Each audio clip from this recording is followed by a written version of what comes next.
پھر 8 ربیع الاول آنے سے پہلے جو ہماری زبانوں پر صدائیں ہیں وہ الوداع الوداع.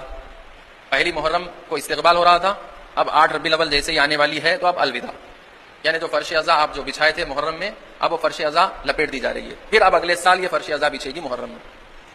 یعنی امام حسین کا استقبال ہوا تھا محرم میں، اب امام حسین کو رخصت کیا جا رہا ہے، یعنی الوداع کر دیا جا رہا ہے. الوداع کا مطلب رخصت کر دینا، یعنی اب آپ کو ہم رخصت کر رہے ہیں. پھر یعنی اب پھر اگلے سال ملاقات ہوگی، پھر اگلے سال محرم میں ملاقات ہوگی.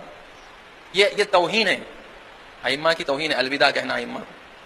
سید الشہداء کی راہ سال بھر ہمیشہ ہر سانس پہ جاری ہے.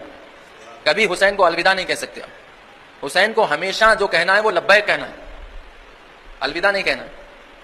چونکہ ہم رسومات کے پابند ہیں تو بلاتے بھی ہیں اور پھر رخصت بھی کر دیتے ہیں.